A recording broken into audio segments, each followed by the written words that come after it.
फिर से एक नई वीडियो में सभी का स्वागत है मेरे सुकूनों। आज की वीडियो हम सभी को ग्राफ खींचने के लिए बताएंगे बिल्कुल ही इजी तरीका से। अगर आप ग्राफ खींचना सीख गए तो बोर्ड एग्जाम में आपको 5 नंबर मिलेगा। और हर साल आपका ग्राफ विधि से आपको ग्राफ खींचने के लिए आपको पूछा जाता है बोर्ड एग्जाम में एक प्रश्न। तो इसलिए वीडियो को ध्यान से देखिएगा, आपको ग्राफ बिल्कुल ही इजी तरीका से समझाऊंगा जो बिल्कुल ही ईजी होगा, आपको बिल्कुल ही समझ में आएगा। सिर्फ आपको क्या करना है, आपको शुरू से अंत तक आपको वीडियो को देखना है। अगर आपको वीडियो पसंद आता है तो वीडियो को लाइक कर देना और साथ में चैनल को सब्सक्राइब भी कर देना। मैं सबसे पहले बताता हूँ कि क्वेश्चन किस तरह से आपको पूछा जाएगा बोर्ड एग्जाम में। तो क्वेश्चन पूछा जाएगा रैखिक समीकरण युग में पहला समीकरण दिया रहेगा तथा दूसरा समीकरण दिया रहेगा। आपको पूछा जाएगा आलेख खींचे या ग्राफ खींचे और हल करें। मतलब समीकरण को आपको हल करना है, जो जो पॉइंट मिलेगा उससे आपको ग्राफ खींचना है। या आपसे दो समीकरण जो इस पर प्लस से बराबर में इसको इस तरह से दिया रहेगा 3x + 2y, जो प्लस में 8 है इधर कर दिया जाएगा, माइनस में बराबर 0। इस तरह से समीकरण दिया जाएगा। फिर दूसरा समीकरण आपको इस तरह से दिया जाएगा -16 बराबर 0। तो आप इसको बराबर कर सकते हैं, जो इधर माइनस में उधर प्लस में, मतलब पक्षांतर कर सकते हैं। यहाँ जो माइनस में 8 है यहाँ करके बराबर में आप प्लस कर सकते हैं। दो टाइप से आपसे समीकरण दिया जाएगा। ठीक है, आपको समझ में आ गया किस तरह से दो समीकरण आपको दिया जाएगा। तो सबसे पहले आपको समीकरण को हल करना है। समीकरण से जो जो भी एक्स वाई का मान निकलेगा उसको पर आपको ग्राफ खींचना है, जो जो पॉइंट आपको एक्स वाई का मान निकलेगा। तो सबसे पहले आपको समीकरण को हल करना होगा। तो समीकरण पहला में 1 है, समीकरण 2 है। समीकरण 1 है x - 4y बराबर 16, समीकरण 1 है। समीकरण 1 से सबसे पहले हम समीकरण 1 से हल करते हैं। तो आपको x का मान मानना होगा। माना x का आपको कुछ मान मानना, 1 मानना होगा, आपको 2 मानना या 0 मानना, कुछ भी आपको x का मान मानना होगा। जब x का मान आप मानिएगा और जब समीकरण में रखिएगा तो आपका y का मान फाइंड होगा। तो x का मान मैं मानता हूँ 0। ठीक है, तो x - 4y = 16। x की जगह पर हमको 0 रखना है। 4y = 16। 0 का कोई भी महत्व नहीं होता है, 0 का कोई भी वैल्यू नहीं होता। 0 हट गया यहाँ से। 4y - 4y = 16। 4 × 16, y का मान कितना आ गया -4। फिर से आपको x का मान मानना होगा। x फिर से माना x बराबर आप 2 मान सकते हैं, 4 मान सकते हैं, जिससे आपका कट जाए। तो आप यहाँ से आप 4 मान सकते हैं। x बराबर 4। समीकरण है x - 4y = 16। x के स्थान पर 4 रखेंगे। 4y = 16। इसको -4y, इसको जो इस पर प्लस इसको इधर में करना है, पक्षांतर करने के तो माइनस में जाएगा। तो -4y = 16 में से 4 घटाएंगे तो कितना बचेगा 12। तो 4 × 12, y का मान आया -3। जब x का मान आप रखिएगा तो y का मान फाइंड होगा, और जब x का मान रखिएगा तो फिर y का मान फाइंड होगा। तो इस तरह से जो पहला समीकरण में जो आप काम किए हैं उसी तरह से आपको दूसरा समीकरण भी काम करना है। x का मान अपनी के धरिएगा तब y का मान फाइंड होगा।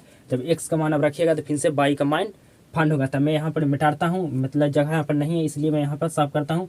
इस तरह से आपको ड्रॉ कर लेना है। मैं ऊपर में ड्रॉ कर लेता हूँ। इस तरह से आपको ड्रॉ कर लेना है। x का मान और y का मान रखना है। x का मान क्या मान है 0, तो y का मान फाइंड हुआ -4। y का मान फाइंड हुआ -4। फिर x का मान है 4, तो y का मान कितना फाइंड हुआ -3। यहाँ पर जगह नहीं इसलिए अच्छा से लिखा नहीं रहा। तो ये हो गया मेरा पहला समीकरण से मान निकला। जब x का मान हम 0 माने तो y का मान -4 आया। जब x को मान हम 4 माने तो y का मान -3 आया। फिर दूसरा समीकरण से हम हल करते हैं। x का मान फिर भी आपको मानना पड़ेगा। x या y का मान कुछ भी आप मान सकते हैं। इसको मैं साफ करता हूँ। दूसरा समीकरण से आपको हल करना होगा और x और y का मान फाइंड करना है। फिर लिखते हैं पुनः समीकरण 2। समीकरण 2 से समीकरण 2 क्या है समीकरण 2 है 3x + 2y = 8। तो आपको x का मान मानना होगा। माना x का मान आप कुछ भी मान सकते हैं, आप 0 भी मान सकते हैं। मैं x का मान लेता हूँ 2। 2 मान चुका हूँ। 3x, x के स्थान पर आपको 2 रखना है, प्लस 2y इक्वल 8, 3 दूनी 6, 2y इक्वल 8। अब आपको 2y इक्वल 8, अब 6 इधर माइनस प्लस में है तो इधर करेंगे तो कितना बचाता, जब करेंगे तो माइनस में, तो 2y इक्वल 8 में से 6 गया था 2 बचा, तो 2 एकम 2 मतलब y का मान 1 आया। इसी तरह से फिर आपको x का मान मानना होगा। माना x बराबर कुछ भी मान सकते हैं, 4 तिया 12, 4 मान सकते हैं, 4 नहीं तब 3 भी मान सकते हैं, 3 मान लीजिए, 3 मान सकते हैं। समीकरण क्या था, 3x plus 2y equal 8। 3x का मान अब कितना मान है 3, प्लस 2y इक्वल 8, 3 तिया 9, 3 नहीं मानिए यहाँ पर आप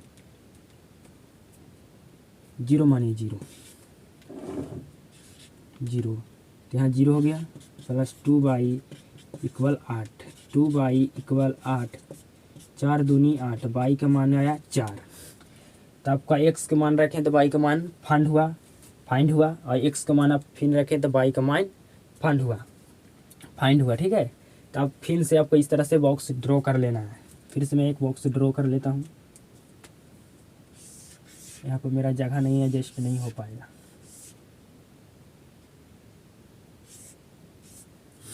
x का मान क्या मान है 2, तो y का मान कितना फाइंड हुआ है 1, सॉरी x का मान है 2, तो y का मान फाइंड हुआ है 1। फिर x का मान है 0, तो y का मान फाइंड हुआ है 4।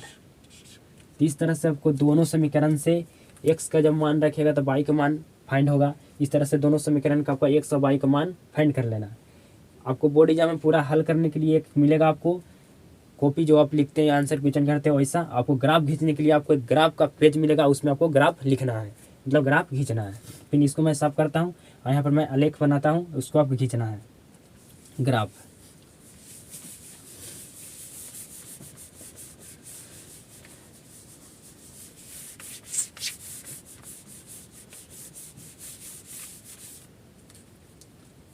तो आपको इस तरह से लाइन खींचना है। मैं ज़्यादा बड़ा नहीं बना पाऊँगा, यहाँ पर एडजस्ट नहीं हो पाएगा। ये मेरा क्या होता है y, ये होता है x, ये होता है y माइनस, ये होता है x माइनस। यहाँ पर होता है 0, मूल बिंदु पर 0 होता है। हमको ज़्यादा मान कितना लाना, 4 से हमको ज़्यादा आगे नहीं जाना, क्योंकि हमको बाई x का मान फाइंड 4 ही हुआ है। इस 4 से अगर ज़्यादा होता 5, 6, तब 5 से 6 बार तक हम यहाँ पर लिखते। तो पहले लिखते हैं 1, 2, 3, 4, इधर सारा प्लस में होगा, सारा इधर प्लस में। आप अगर प्लस और माइनस में अगर भूल जाते हैं तो जो आपका बामा हाथ होता है उधर माइनस होता है, जो खैया हाथ होता है उधर हमेशा प्लस होता है। फिर इसी तरह आपको यहाँ लिखना है 1, 2, 3, 4, इधर सारा माइनस होगा। इसी तरह आपको यहाँ भी लिखना है 4 माइनस में, 3 माइनस में, 2 माइनस में, 1 भी माइनस में। आप साफ से बनाएंगे। यहाँ पर मुझे जगह नहीं, इसलिए एडजस्ट नहीं हो पा रहा, इसलिए मैं छोटा बनाऊँ, तो बड़ा भी बना सकते थे। यहाँ से लिखना हमको फिर 1, 2, 3, 4, इधर सारा प्लस में होगा, सारा प्लस में। अब जो आपको एक्स वाई का मान फाइंड हुआ है उसका आपको पॉइंट रखना है। ठीक है, तो एक्स का मान आपका 0 था, तो वाई का मान कितना हुआ था -4, तो वाई माइनस किधर है इधर, तो हमारा एक्स का मान यहाँ पर 0, एक्स या वाई का मान हमेशा यहाँ पर 0 होता है। तो यहाँ पर एक पॉइंट, मेरा एक पॉइंट कहाँ मिला, वाई का मान कितना है -4, तो इसलिए यहाँ वाई का मान -4। दूसरा क्या है, एक्स का मान 4 क्या प्लस में है, तो प्लस में एक्स का मान 4 किधर है, ये है। अब वाई का मान किसने माइनस में 3 है, तो वाई का मान माइनस में 3 है, तो कहाँ पर मिलेगा पॉइंट, इस पॉइंट पर हमारा मिलेगा।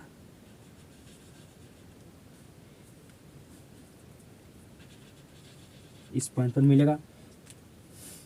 यहाँ पर एक्स का मान 4 था और वाई का मान -3 था, तो इस तरह से आपको ड्रॉ करना है। यहाँ पर नहीं खिंचा पा रहा है, अच्छा से एडजस्ट नहीं हो रहा है, इस तरह से आपका ग्राफ खिंचाएगा। इसको आओ बड़ा हम करते हैं तब अच्छा से खिंचाता है। फिर दूसरा समीकरण जो हल किए एक्स बराबर 2 और वाई बराबर 1। एक्स बराबर 2 प्लस में ध्यान देंगे, यहाँ पर प्लस यहाँ माइनस आपको ध्यान देना है। एक्स का मान प्लस में 2 यहाँ है और वाई का मान प्लस में यहाँ पर। तो ये बीच बीच आपको एकदम बराबर में पॉइंट रखना है, ठीक है। आपका दूरी बराबर होना चाहिए। देख पॉइंट मेरा यहाँ पर मिला, एक्स का मान 2 तो वाई का मान फाइंड हुआ, तो यहाँ पर एक पॉइंट यहाँ मिला।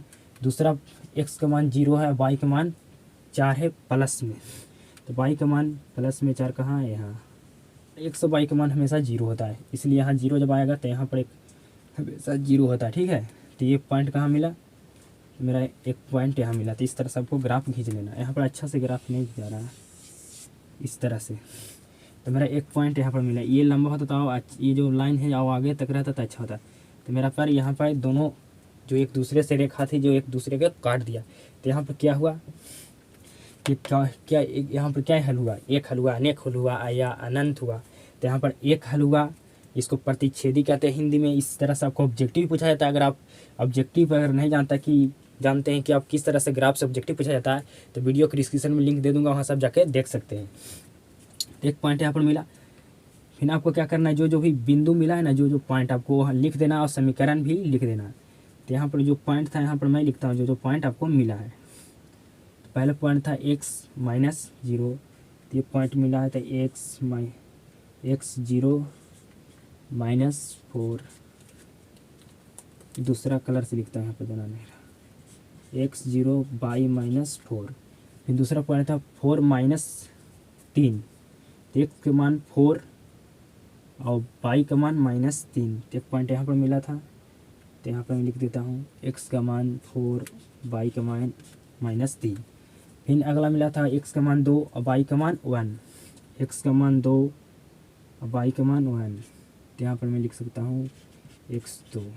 एक पॉइंट मिला था 0 और एक्स का मान 0 और बाई का मान 4। इस तरह से आपको पॉइंट लिख देना है, जो जो आपको पॉइंट से बिंदु मिलाए हैं उस रेखा खींचे उस तरह से आपको पॉइंट लिख देना है। फिर आप समीकरण भी लिख सकते हैं कि ये रेखा जो खींचा गया है कौन समीकरण से, पहला या दूसरा से। तो आप समीकरण भी लिख सकते हैं। तो ये पॉइंट खींचा गया पहला समीकरण से। तो पहला समीकरण क्या था, एक्स माइनस 4 बाई इक्वल 16। दूसरा समीकरण क्या था, दूसरा समीकरण से ये रेखा खींचा गया। तब यहाँ पर लिख दीजिएगा, जहाँ चाहते हो वहाँ आप लिख सकते हैं, जहाँ पर आपका जगह हो सके, एडजस्ट करने का आपका जगह हो सके। तो इस तरह से आप ग्राफ खींच सकते हैं। आपको पॉइंट लिख देना, समीकरण भी आप लिख सकते हैं। ये आपसे नहीं पूछा जाएगा कि परिच्छेदी कटा है या समांतर कटा है या समानुपाती है, ये आपसे नहीं पूछेगा। अभी इस तरह से अगर ग्राफ फाइंड कर देते तो आपको 5 नंबर बोर्ड एग्जाम में मिलेगा। यहाँ पर मैं एक और बात बता देता हूँ जिससे आपको ऑब्जेक्टिव भी क्लियर हो जाएगा। ग्राफ कितना प्रकार से खींचा जा सकता है। ग्राफ खींचना 2, 4, 5 कोई प्रकार तो होगा ना, अनलिमिटेड तो नहीं होगा कि जिस प्रकार से मैं जो पाऊँ उस प्रकार से मैं ग्राफ खींच सकता हूँ। 3 प्रकार से ग्राफ खींचा जाता है। पहला प्रकार होता है जो प्रतिच्छेदी होता है, एक रेखा दूसरे रेखा से काटता है, जो यहाँ पर एक दूसरी रेखा दूसरा काट रहा है। यहाँ पर प्रतिच्छेदी होता है जहाँ पर एक हल होता है। एक ग्राफ इस तरह से खींचा जाता है, दोनों रेखा समांतर होता है जहाँ पर कोई हल नहीं होता है।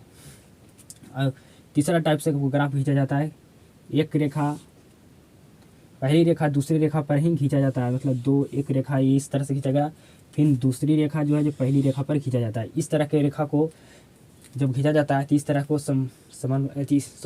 संपाती कहते हैं। तो 3 टाइप से ग्राफ खींचा जाता है। और जब संपाती होता है तो अनेक हल होता है, मतलब अनगिनत हल होता है। जब प्रतिच्छेदी होता है तो एक हल होता है। जब समांतर होता है तो कोई हल नहीं होता। तो आपका ऑब्जेक्टिव भी कवर हो गया। अगर आप इस तरह से ग्राफ फाइंड कर देते हैं, बिल्कुल हम इजी तरीका से आप सभी को बताए हैं कि किस तरह से आपको समीकरण को फाइंड करना, किस तरह से आपको ग्राफ खींचना। यहाँ पर मुझको जगह नहीं था जिससे एडजस्ट अच्छा से नहीं हो पाया, न तो जगह होता मेरा बड़ा बोर्ड होता तो हम इसको और अच्छा से एडजस्ट करते, आपको बिल्कुल अच्छा से बताते हैं और अच्छा से मैं बताता, तो आपको कोई भी डाउट नहीं बचा होगा। आप बिल्कुल ही अच्छा तरीका से ग्राफ खींचना सीख चुके होंगे। आपका ग्राफ का प्रश्न आएगा तो बिल्कुल ही आप बना सकते हैं। आपका अगर वीडियो पसंद आता तो वीडियो को लाइक करके चैनल को सब्सक्राइब कर देना। किसी मिलते हैं नेक्स्ट वीडियो में।